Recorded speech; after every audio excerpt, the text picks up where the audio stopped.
Welcome to the Richard Sherman podcast. If you're new, hit that sub button. We're here to give you great NFL content. Stay tuned. Welcome back to the Richard Sherman podcast, presented by our friends and partners over at Brightly, keeping us shining, making sure we're right all night. And this was another great game between the San Francisco 49ers and the Detroit Lions. Mitchell, I see you smiling over there. Your Honolulu Blue Boys showed up again, but it was a lot tighter. And I love the way the San Francisco 49ers fought, and they took an L, but that was a fun game to watch. No question about it. Monday night, really nothing at stake here, but a great game nonetheless. And San Francisco came out buzzing early and often. 3 touchdowns in that first half. Brock Purdy, my goodness, if he didn't want a contract, it sure didn't look like it tonight. The guy was on fire, and he certainly looks like he deserves an extension, which I'm sure he'll get here soon. But Richard, I think being a Detroiter and you hear the landscape of Detroit media here talking about the Lions this week, the assumption was they were going to go into San Francisco and they were going to dominate, and that was going to be it. The question was whether they were going to play their starters or rest them and treat this as a bye week. Ultimately, Dan Campbell chose to go out with his full cast of characters. The San Francisco 49ers still have a ton of talent on this team, despite the injuries that they're facing as well. And they showed it in this game, especially offensively. And they gave the Lions hell in that first half. And frankly, I think everyone was a bit nervous. And Troy Aikman said it best. You know, Detroit looked lethargic. They looked tired defensively. And that's my big area of concern for the Detroit Lions. Because offensively, Rich, I don't know if there's a better team in the league. I think they certainly have it. But defensively, can they withstand the time against bigger and better teams? Minnesota is going to be a true test next week. But I got to hear your thoughts on this week. I want to know what you think of my Detroit Lions. And obviously, you need to give the 49ers some love, too. Yeah. You know, you got to give your boys a lot of love. You know, they played a very physical brand of football.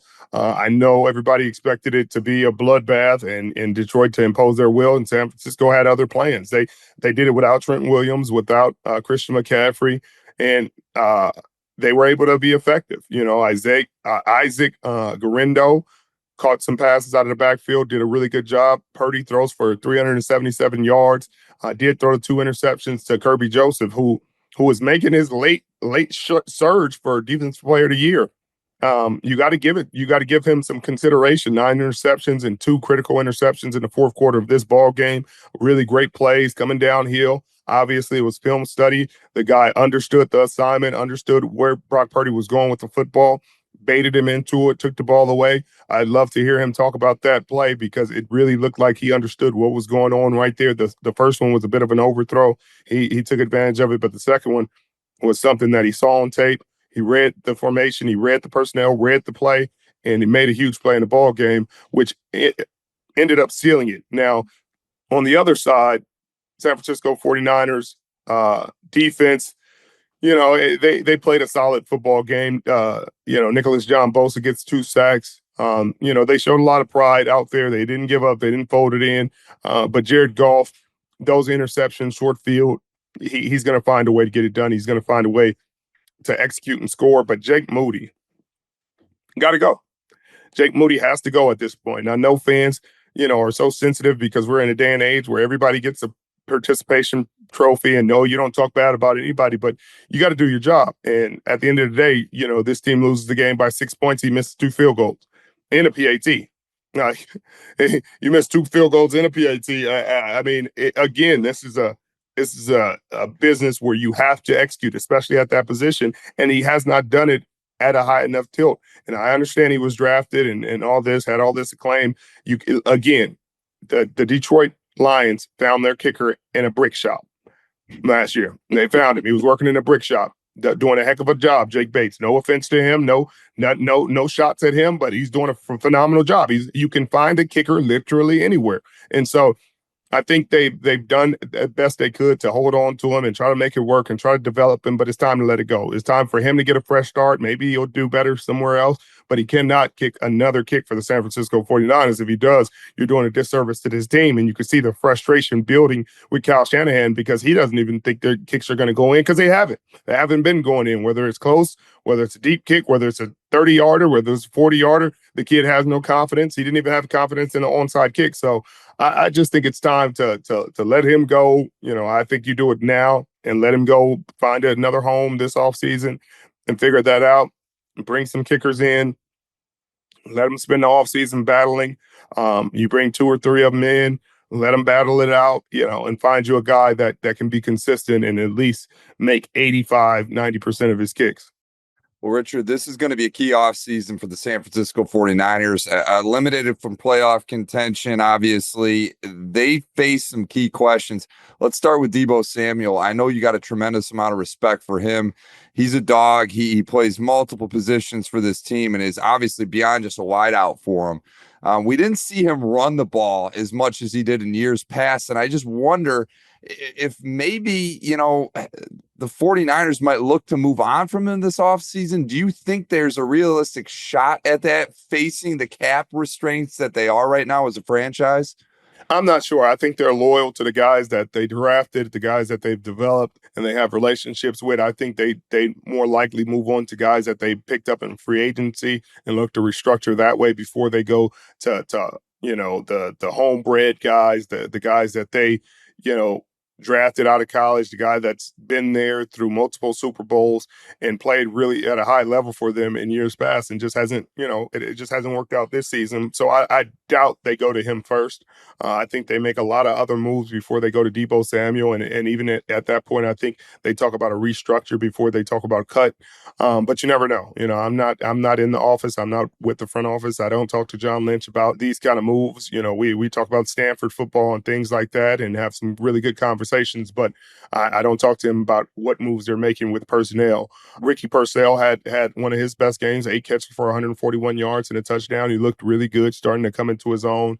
George Kittle continues to be a menace on the field, 8 catches for 112 yards, continues to be one of the best tight ends in the National Football League. I expect him to get a Pro Bowl berth this year.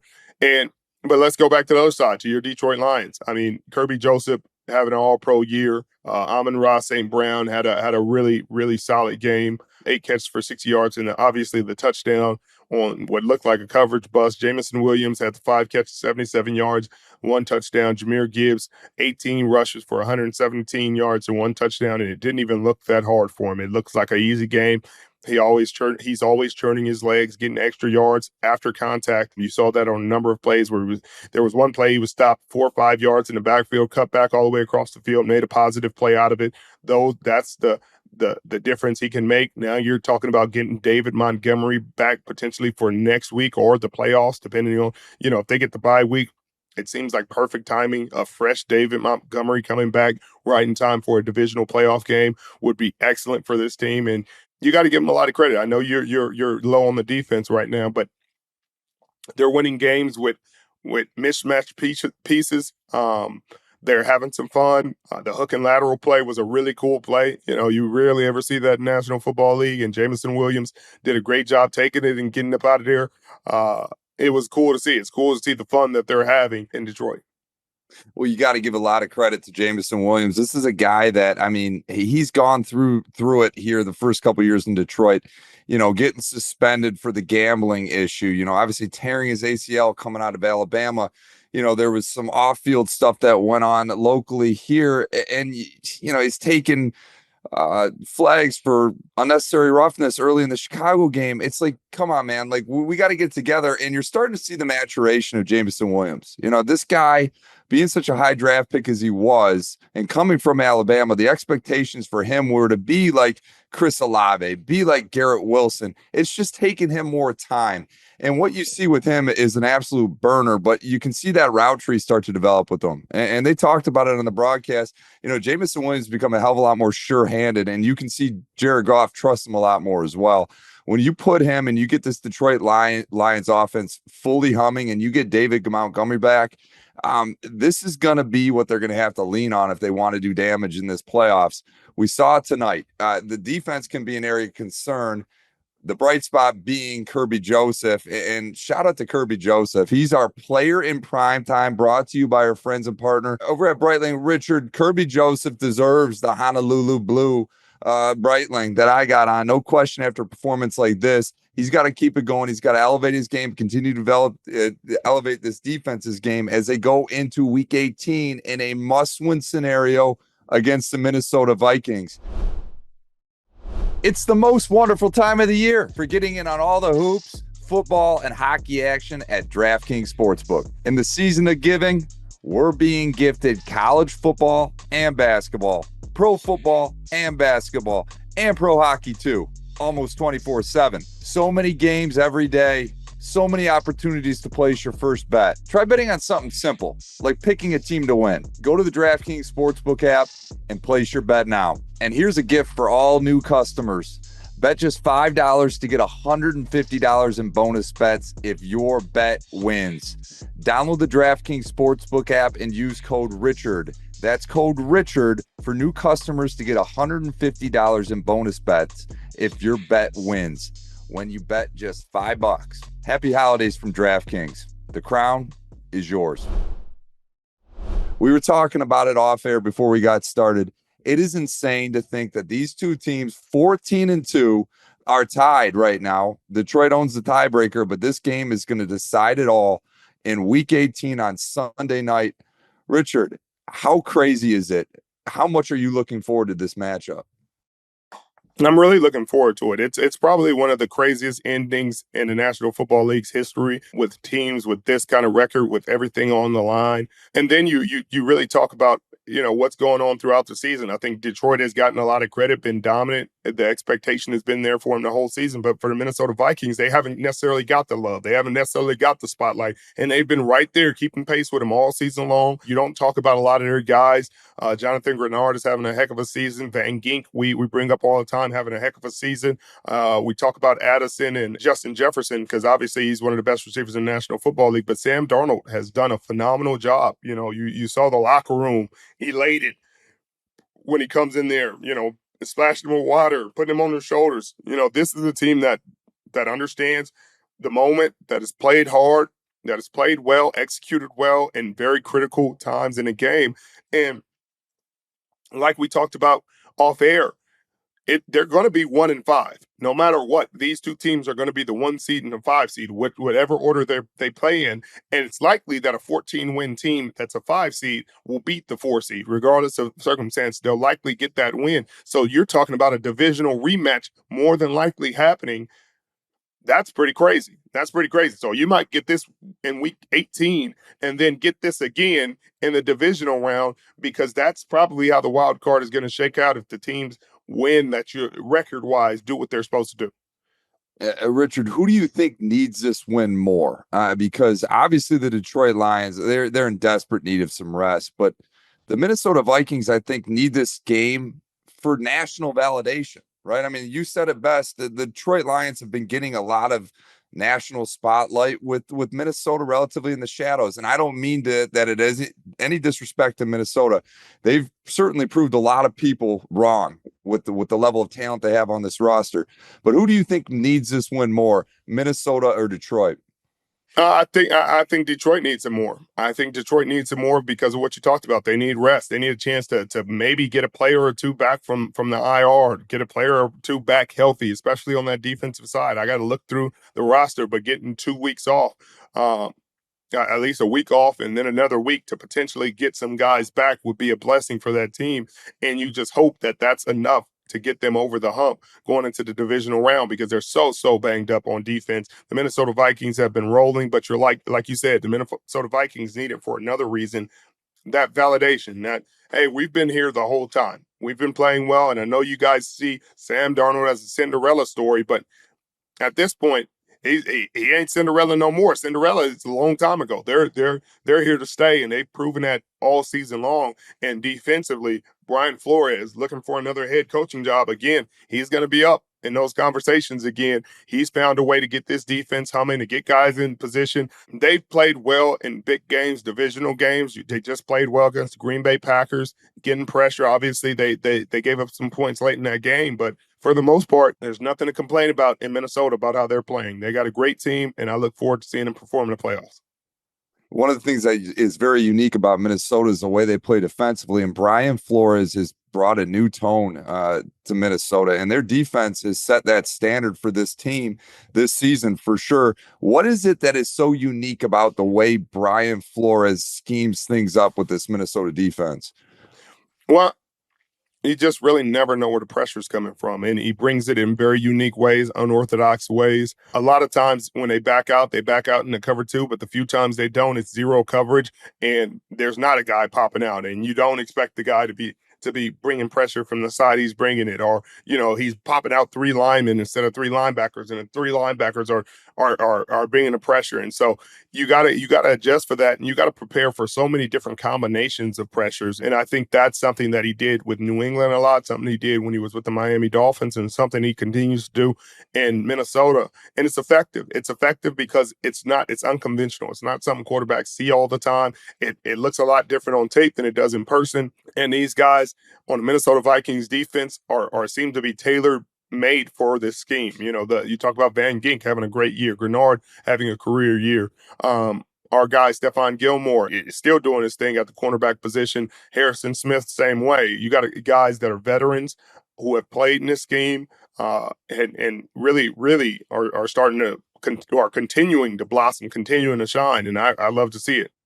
Can we get a prediction? Who does Richard Sherman like to win this game, Vikings or the Lions? I think the Honolulu Blue Boys get it done. I think Detroit wins this game. I think it's going to be a close game, and Kevin O'Connell and his staff have done well in close games. But again, Jared Goff and these boys are battle tested. They were just in another dogfight with a team that was just in the Super Bowl last season, and they held their own, more than held their own, scored 40 points in the ball game, and came out with a win. So I expect them to find a way to win this game, get some rest going into the divisional round of the playoffs, and come out and really make a run at the Super Bowl. Well, Richard, with the 49ers and Seahawks now eliminated from playoff contention, I formally invite you onto the bandwagon of the Honolulu Blue Detroit Lions throughout this playoff run. You're free to join anytime, Rich. Let's shift the narrative a bit here, but we're going to keep talking about the Vikings because they played in a very tough game against the Packers, and we saw something come out of it that, unfortunately, their linebacker, Pat Jones, took an injury due to a Tucker Kraft low block. Richard, I know you always defend defensive players, and it seems to me like this block technique needs to be out of the game. Richard, first off, your thought on how to protect defensive ends and linebackers more when they're getting chipped at the line of scrimmage. Do you think those low blocks should be thrown out of the game? Yes, I think they should be thrown out the same way they made the conscientious decision. You see the discrepancy and really the stark difference in which the league goes out of their way to protect offensive players with the rule in this game. You could see it in this game. There was a penalty called on Harrison Smith for chopping an offensive lineman where he didn't even chop him. He put his shoulder pads in his hip, stayed on his feet, like the guy pushed him to the ground. Okay, that's not what you mean a chop block is. And they called a flag, a 15-yard penalty, unsportsmanlike conduct, and moved the ball down the field. And then on the other side, you have a guy, a tight end running full speed into a guy's knee, and you're saying, oh, that's just part of the offense. It's like does the world not see this? Does the world not see how skewed this is, how ridiculous it is for defensive players? And you talk about the safety of the game. It's frustrating. And it's very frustrating every single time that you see it because it's rarely as obvious as it is in those two plays. You look at the Harrison Smith play and you're like, that didn't look like a dangerous play. And you're not hearing many people get injured on that. Usually the linemen kind of jump over the guy cutting them and they both roll to the ground and the running back keeps going and it's just 1-for-1 and everything goes on. This play has been dangerous for a long time. And you're still not letting guys cut. You're not letting guys chop in there, and that's where it's frustrating. You got 330-pound linemen running into 180-pound corners who can't chop them, but You're telling me a tight end that weighs 260 running into a D end that weighs 270, he needs to cut him? No, stay up, be a man, and hit him. And the league needs to go correct that. They need to go fix that rule and make that illegal, because it should not be legal in a tackle box or anywhere on the field. If you cannot cut offensive linemen as a corner, as an 185-pound guy cutting a 330-pounder, which would make sense in every bit of football, then got two guys that are like sized, you shouldn't be seeing one of them run full speed into the other one's knee and that be a legal play. I'm sorry. At some point, you got to give the defense something. You got to protect us too. And I know the whole game is, hey, defensive players. Every time a guy goes to tackle somebody, you tell him it's the defensive player's responsibility to keep the offensive player safe, which is always one of the most ridiculous things I ever hear. But you never hear it's the offensive player's responsibility to keep the defensive player safe. Tucker Kraft wasn't trying to keep him safe. He wasn't going to keep him safe. He wasn't protecting him. And it wasn't even a necessary crazy block. You could have hit him in his hip. You could have hit him in his hip like Harrison Smith did, moved him out of the way, and the hole would have been there. But again, from the outside and the public's view, offense can do no wrong. Hey, you hurt a defensive player, so what? Toughen up. Offensive player gets hurt, you're like, dirty! They're dirty. You see how dirty these defenders are? He rolled over his ankle. It's like, I tackled him. But stop the bullshit, man. I hate this part of the league. I really do. I hate to tell you this, Rich, but Matt LaFleur disagrees with you. He called the block a totally legal play and said it was the same thing their guys were doing to our defensive ends. Richard, I'm with you, man. They got to take these types of plays out of the game, because there's so much talent in this league, and the shame of it. And unfortunately, me being a homer Detroit Lions fan, you see it. You see what injuries can do, and they happen at random at any time. These types of plays that are totally unnecessary. This hit by Tucker Kraft was totally unnecessary and needs to be taken out of the game. Defensive players need to be protected more. Richard, let's move on. We got week 18 around the corner. There's only so many games that really, truly matter. There's some teams with outside shots to make it into the playoffs. One of which Cincinnati Bengals, the other which is the Miami Dolphins. We see some on the NFC side as well. But like, Richard, with these games that really don't matter, and I know you've played in a couple of them late in the season, like, I know you said, hey, start the Lions roster today, but like, where's your mindset at with somebody like the Buffalo Bills, who have absolutely nothing to play for? Do you trot out Josh Allen there and try to keep his consecutive start streak alive? Because that's what it sounds like they're going to do. Yeah, I mean, if they got a streak like that, I'm sure you go out there and allow them to keep it alive. You don't punish a player for having a good season and team having success. I think you go out there and let them get a few snaps in, keep them safe. Easy run plays, let them hand the ball off a few times and get out of there and put your backups in and finish the game. Andy Reid, I think, is a little bit different because they know they have the bye. So sitting your starters for this week and next week, that's how things get crazy. But, Andy Reid, obviously back-to-back Super Bowls,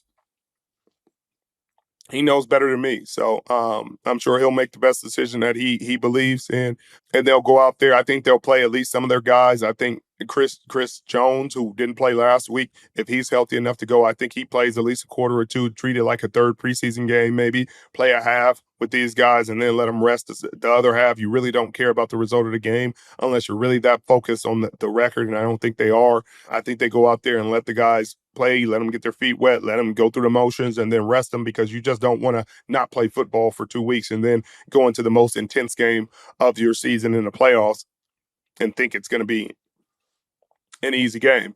So I that's what I think he'll do. But, again, Andy Reid is a great coach, one of the greatest coaches to ever coach this game. He knows better than me.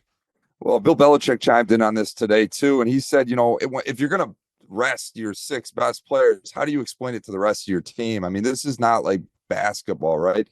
Every player on this team is important, and injuries can come at any time. So if you're going to rest somebody, you might as well rest everybody. But we'll see how they handle this. Bill, that's enough. How do you explain to them that you're paying some guys $50 million and the other guys $500,000? They understand that's how football is. Hey, why am I not getting paid the same amount as Travis Kelce? Yeah, because Travis Kelce's Travis Kelce. That's why he's getting the rest. Everybody understands that. Guys, this isn't New England. Again, everybody gets confused with the New England mentality and everybody's even. No, everybody's not even. Everybody's not created equally on these football teams. And I guarantee you, everybody on that roster fully understands who the guys are and who not the guys are, who has to play and who will not play. And I don't think they will bat an eyelash or feel any offense to it. They will say, hey, Pat, sit down. Hey, Chris, you all right? You need some water? Like, I'm going to go out here and play, but you good? I don't think they're going to have a problem with that, Mitchell. The blockbuster hit Call of Duty Black Ops 6 delivers an unrivaled high-octane gameplay experience across multiplayer, zombies, and Call of Duty Warzone. The Black Ops 6 era is here and ready to wreak havoc. During the holiday seasons, dive into an immersive gameplay experience with your friends and family. Enjoy high-octane multiplayer maps along with the triumphant return of round-based zombies. And don't miss Area 99, the new Call of Duty Warzone map.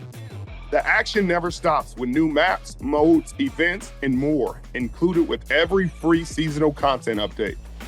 Ring in the holiday season with Black Ops 6 and dive into new festive game modes, events, and maps, including Nuketown Holiday and a brand new zombie map. Call of Duty Black Ops 6 is the groundbreaking blockbuster hit of the year you won't want to miss. This holiday season, give the gift that keeps on giving with Call of Duty Black Ops 6. Check your online and local retailers for limited time holiday deals today.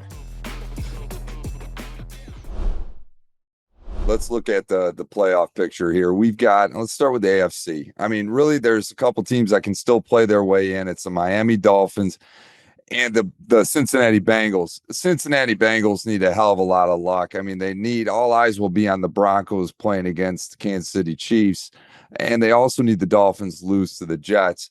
But Richard, as it stands right now, we look at this, and you got the Denver Broncos playing Buffalo week 1, the Chargers playing the Ravens week 1, Steelers against the Texans, and Kansas City Chiefs with the bye. And then, Richard, with the NFC, we got Green Bay going on the road against Philly, the Commanders going on the road to the Rams, the Vikings, the 5 seed, somehow with 14 wins, playing the Buccaneers, and then the Lions, God willing, with the bye week. What's your favorite matchup with all these games?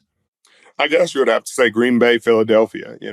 This game will happen in the States this time instead of in Brazil. So that'd be a really fun matchup between really talented teams. I would have Philadelphia winning that game, but I think it'd be a good game in Philly. I think it'd be good for the fans, good for the league. I still, holding out hope that Joe Burrow and the Cincinnati Bengals get in. But if I'm the Kansas City Chiefs and one of the only guys to ever put me out of the playoffs has a chance to get in and I have to help him get in, I don't think I'm doing everything I can to help him get in. Metro, I don't think they're going to do everything they can. If this game is close and they need to fight back, they need a 2-minute drive to go up, they'll probably run the ball in this. Hey, they're down 3 with a minute and a half to go. I don't even know if they run the 2-minute drill, Mitchell. I don't even know if they put Carson Wentz in the 2-minute drill with the chance to put Joe Burrow in these playoffs. And not that Joe Burrow has the team that can win it, but do you even want to chance it? Do you even want to put him in there? Like, do you really want to potentially see him? And I'm sure the Buffalo Bills are feeling the same way. Hey, we'd be okay not seeing him. Bo Nix is fine. We'll take this defense, really good defense in Denver, but we'll take them over seeing them boys. And I'd be okay. And I think that's where it's going to end. I think that's what's going to be. I don't think the Kansas City Chiefs, not that they're scared of them. Like, don't start any controversy about that. They're the Super Bowl champs and can compete with anybody. But he's a very dangerous quarterback to let in the playoffs. And if he gets in, things get a lot more complicated for some of these teams. Richard, is this something that actually happens in the NFL? The teams jockey for positions so they don't have to play a team? Like, is that ever gone through your mind or any of your teammates' minds down the stretch of a playoff run? Who you're playing week 1 of the playoffs? Well, I've rarely ever not been the one seed, but no, I mean, I don't think so. Because it's the arrogance and confidence and pridefulness of football and football players. Like you think you can beat anybody. So at least I've never seen it in our locker rooms, and I can't speak for other locker rooms because I haven't been in those. But there's never been a team you're ducking. You're happy to see them all. You're hoping that you get the toughest of them so that the legacy could be what it needs to be. Like we're happy to go through who we need to go through to get this done. We went through Drew Brees one time. We had to go through Aaron. We tried to get through Tom. They threw an interception at the one, or we'd have went through all of them that year. We'd have went through. Let's see. We'd have went through MVP A Rod, Tom, and what do we have in the divisional? I think we had Cam in the divisional, and we got them boys. But yeah, you want to go against the best. So I don't think anybody's ducking smoke like that. But again, as a team, if you have that, if you're in that position, I don't think you go to win that game. You know what I mean? Not that they're going to be like, oh, we're going to go out here and lose the game. No, they're going to play. They're going to game plan to win. They're going to do everything they need to do. But if the game comes down and Denver's up 3 with 2 minutes to go, do they really go down there and look to win this game? Are they really going to be out there trying to execute down the stretch to win this game? I don't know. We'll see. All we can do is see. And if they do, color me surprised. One team that is not part of this playoff discussion is the Seattle Seahawks. Unfortunately, they've been eliminated from playoff contention. This is a huge offseason for them, Richard. They got a lot of questions that are in front of them, starting with Geno Smith. How do you think they handle the Geno Smith situation? Do you extend him? Should they extend him? Where's your head at with Geno Smith? I don't know what they'll do. It seems like the coaching staff loves him. He doesn't have a high cap number right now. You have enough money to be able to go out there and put some talented offensive linemen in front of them, whether it's through the draft or free agency. They can do a number of things. They can extend him, or they can increase the money that he's making next season just to appease him and to kind of band-aid it going into the next season and hope that, they can get another, let's see year out of him. And if he plays well, then you extend him for a certain amount of money mid-season, or you don't. I don't think you get rid of him. I think he at least plays out this contract. Maybe they wait and see, give him a little bit of a bone this season. I mean, this offseason, which would make some of the incentives or something guaranteed, something like that, where it would make sense, where it's like, hey, we're not going to make you chase incentives and do all that this season. We're going to give you these, maybe put some voidable years over it to make sure the contract is what it needs to be and it's not crippling them in any way. But I don't know if they're in the mood to extend anybody at this point in time, but they're also not going to be in a position to draft high enough to quote unquote draft a franchise quarterback. So unless you get lucky and get a late round guy who's just a menace, and can play the game at a high level, I think you continue with Geno, and that's the best case scenario. And I know fans are sitting there like, get rid of Geno, but again, you can do a lot worse than Geno, and sometimes you need to see that. And I don't want to see it. I don't want to see them do worse than Geno. I don't want to see Geno with a good offensive line, some time to pass the football, and win some games. There's been a little bit of buzz developing around the possibility of DK Metcalf getting traded this offseason as well. Do you think it's time for a new space for DK Metcalf, or do you think that they can get this back on track here in Seattle? It depends. Where would he go? What makes sense? Again, he's only played in Seattle, and he's done a good job. But maybe everything runs its course. So I'm sure the discussions will be out there, and if something makes sense for John Snyder and the Seattle Seahawks to make a move where they get a very high draft compensation, I don't think they'd take anything less than a second rounder or so for maybe second and third for DK, and him getting a home with a quarterback that is a good quarterback. You don't want to leave a quarterback that's productive for a young quarterback or a quarterback you don't know, but I'm trying to think of places I think he could go and really thrive. I mean, he could thrive in any system, but there aren't a lot of teams that are in need of a wide receiver that have an elite quarterback getting the job done right now. And I think that's going to be the issue he'll run into. Do you want to go chase the money and be on a team with a quarterback that you're unsure about? or do you stay home and go with what you know and just try to tough this out and maybe see the other side of this team and see if they can be better in year two with Mike McDonald and the staff and Ryan Grubb, offensive coordinator in another year and more experience under the belt. So I don't think they trade him, but I've been wrong before. Let's chat about the defensive player of the year race. It looked like it was TJ Watt, signed, sealed, and delivered. He had a huge lead, especially in Vegas odds. But Pat Surtain, your boy, you speak so highly of this young man. His odds are surging. He's at plus 150, right around there, to win the defensive player of the year. And he certainly looks like he deserves it. Richard, he would be the only second corner since 2010 to win the Defensive Player of the Year award, Stephon Gilmore being the other one in 2019. Who do you like down the stretch? I know you mentioned my guy Kirby Joseph here, but who do you see winning this Defensive Player of the Year award? Well, obviously, TJ Watt felt like he was snubbed for it last year. And so, I would guess he continues to make a good case for it. Obviously, he got a little banged up down the stretch, but Surtain could definitely be a great choice. Has done a great job at a very high level. And I think people are starting to recognize that it doesn't always show on the stat sheet, even though his are showing on the stat sheet this year.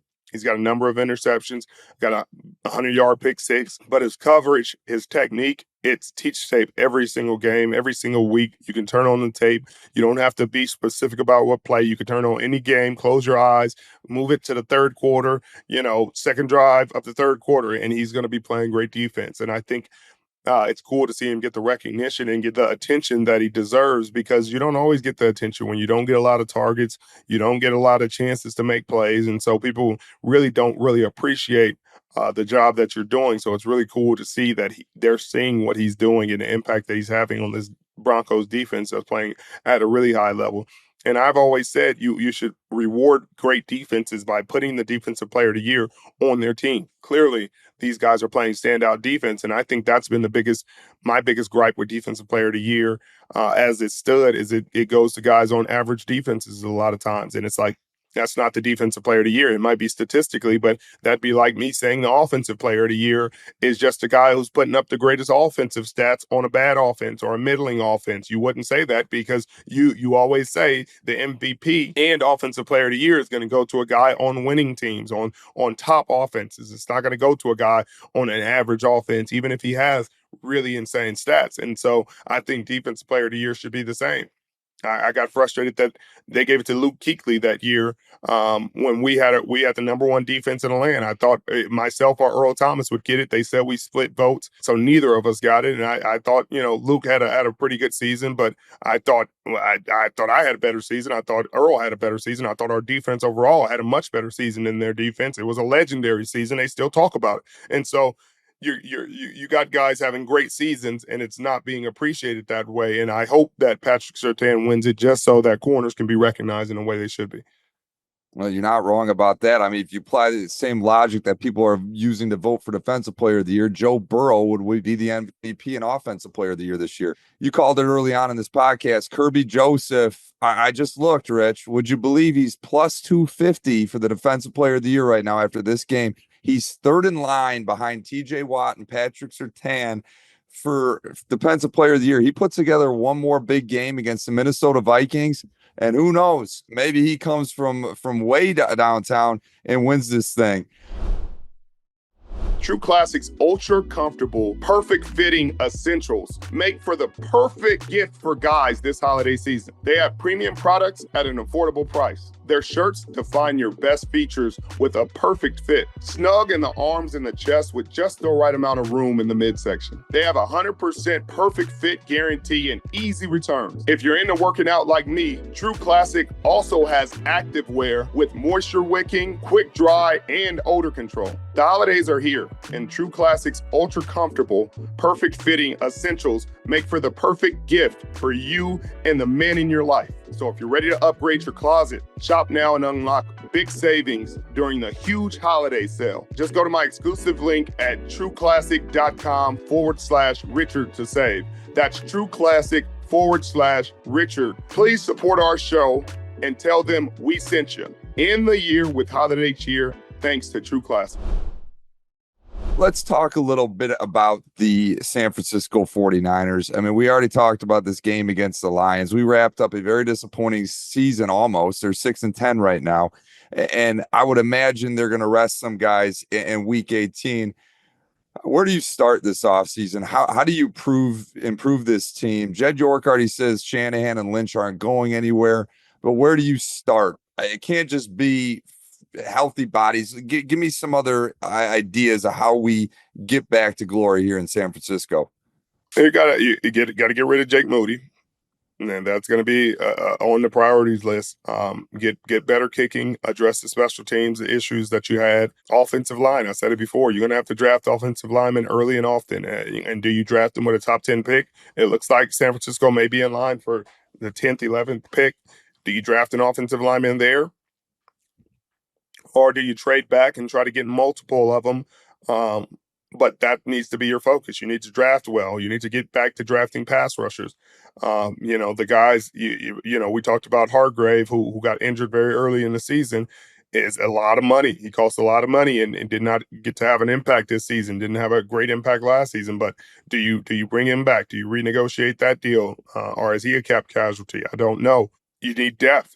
Depth is where you need to continue to go. You got receivers, you're paying receivers. What do you do with Deebo Samuel? I think you keep him. But you need depth at the running back position. You need, again, you cannot have enough offensive linemen. Trent Williams hopefully comes back fully healthy, and you can use the experience that the offensive line got in this time where he's been away. But I think a new center, a new right tackle, or at least competition, at least if you're going to, I don't think you draft the first round center, but the first round centers that have gotten drafted have done very well. If that's the direction you want to go, then go in that direction and believe in that and go with that, because that's what's going to have to change. Like you just saw tonight, this is still a team that can compete with anybody. But defensively, somebody else has to get to the quarterback other than Nicholas John Bosa. You need somebody else to win. You need individuals that can win from the D tackle spot. Do you bring DeForest Buckner back? I would. I would do my best to try to bring him back home. And because him and Nicholas John Bosa would create havoc, see what Eric Armstead is doing out there in Jacksonville. Do they keep him? Is he a cap casualty out there? You call the old guard. And I know fans are sitting there like, man, I need something else. I hear you, but this is what works. These are guys that work in this system. These are guys that work with this organization. These are guys that have shown you on tape that it works within this scheme, and I think it would do well. Or you find guys comparable, but you got to address the O-line, D-line. You want to be a championship team? That's where championship teams are built, and that's where they got to focus, and I think they will. Let's move on to buy or sell. Richard, I'm going to give you a couple statements here. You're going to tell me whether you're going to buy or sell them. Let's start with the coach of the year. Jim Harbaugh, your former coach at Stanford, will win coach of the year. Buy or sell? I want to buy it, but I'll sell that just because of Kevin O'Connell has done such a great job. Like we just said, he's got a 14-win team. This is a team that came in the season without a quarterback, without knowing who they were going with that quarterback.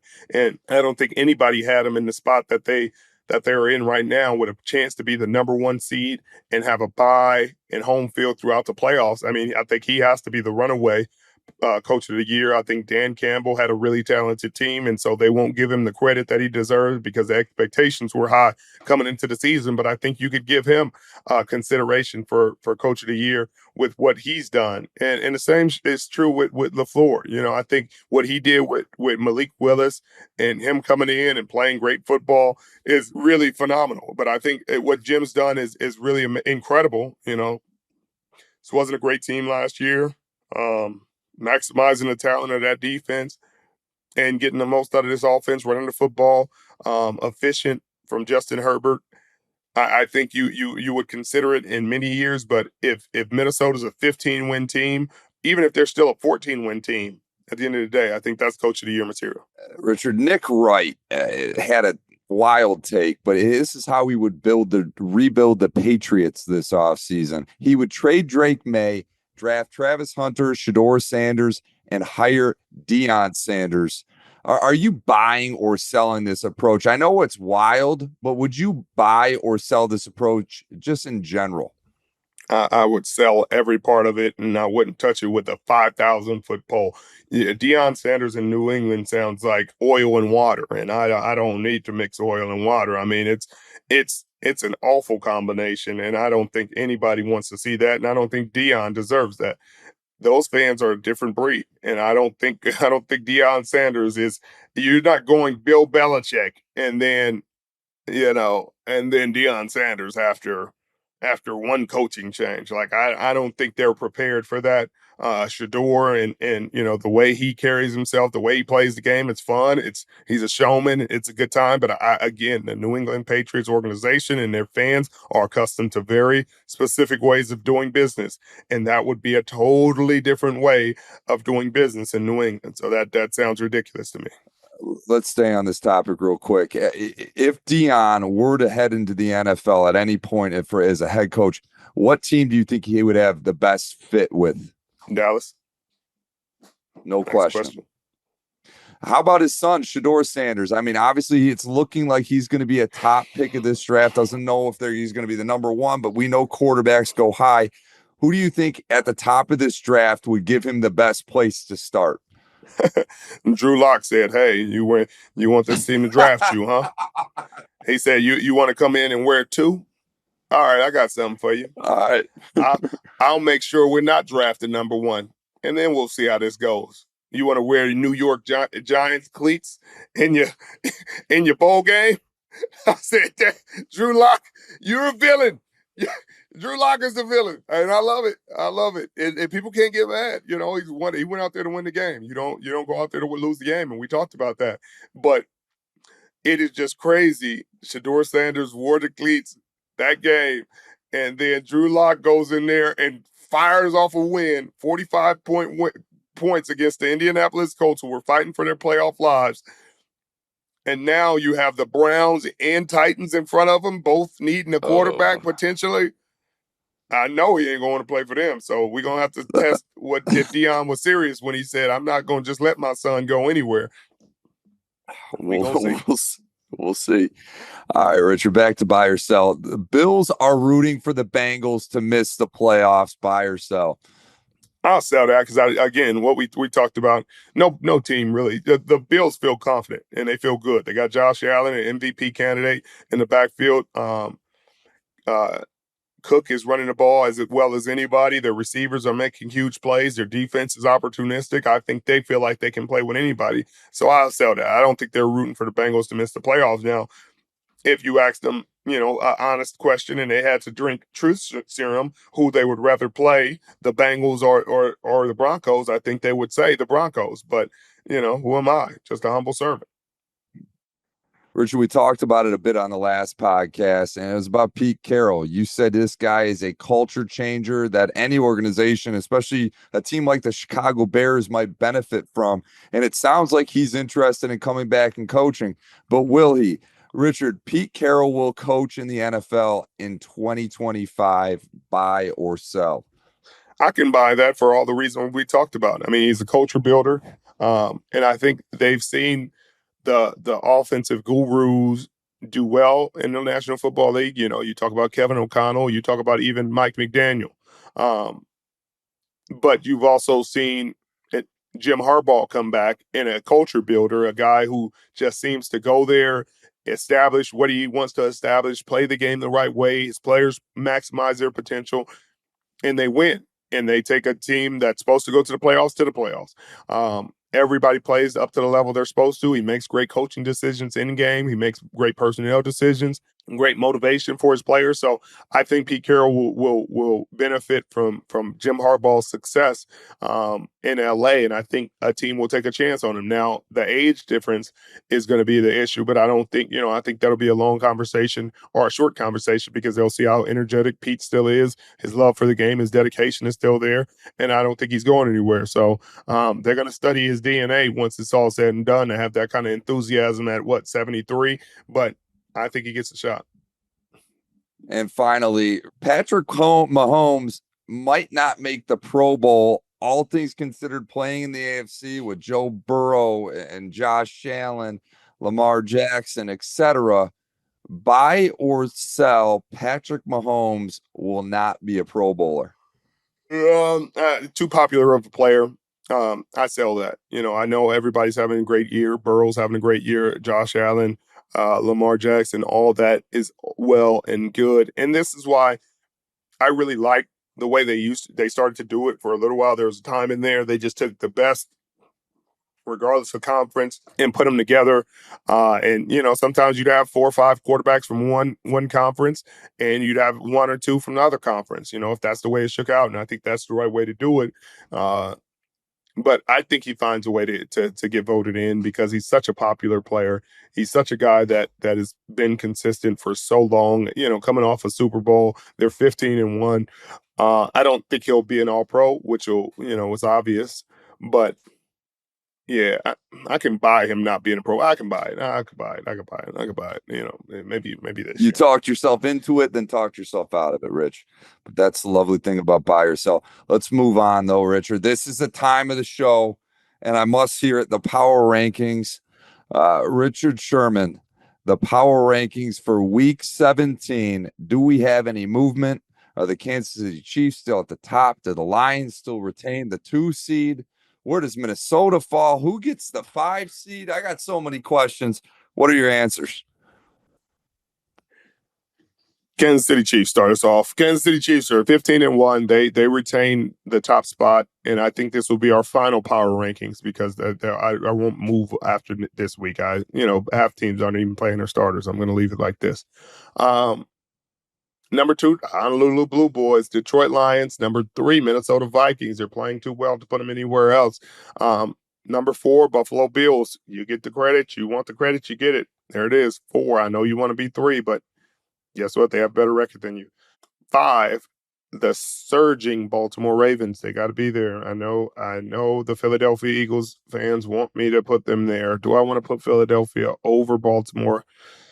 They are. You did it last week, Rich. They are. You did it last week. So what changed? They beat them bad. I'll give it to Philadelphia. I'll give it to them. I just did not like that Washington Commanders game. I did not like it, and the more I think about it, the more I don't like it. But I'll give it to them. The Philadelphia Eagles are 5 in my list. I mean, they could have gone higher, but no, I don't. Just still a lot of questions, and I know Philly fans will be mad, but I don't care. Richard, before we wrap, we're on the brink of New Year's Eve. It's about to be New Year's. Everyone's got their New Year's resolutions. I've seen you already running. You're doing your running club every day, but you got to get me motivated here, Rich. What are your New Year's resolutions?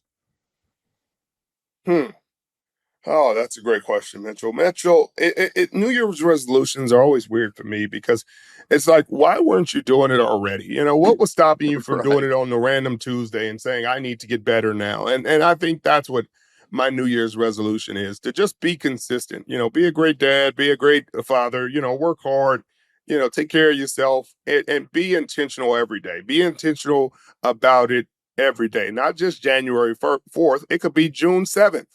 I still should be being intentional about it. Now is as good a time as any, and it doesn't have to just be January 1st. If you get to February and you haven't accomplished your goal, guess what?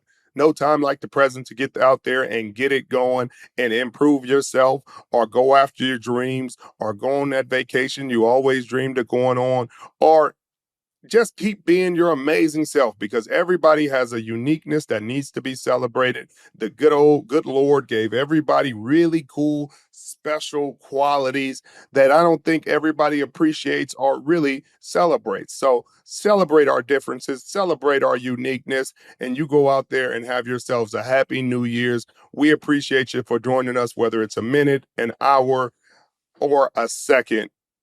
You guys are appreciated. Hit that sub button if you're new. Happy New Year.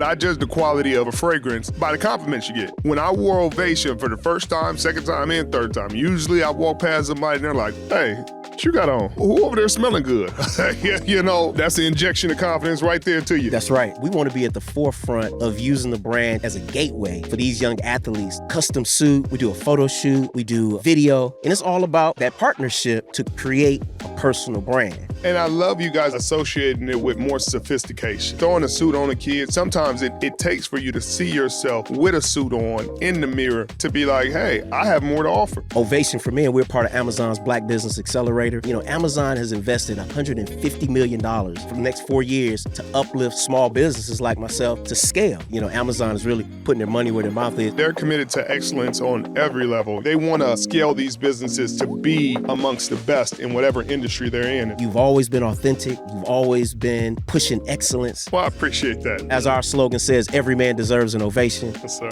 Listen, this relationship with Ovation for Men, Richard Sherman, the volume, this is just the beginning. I appreciate you guys letting me be a part of your journey. If you haven't already checked them out, go out there, get your man some. Get the sport too. And it can be Christmas, birthday, holidays, or yesterday. But make sure you get it.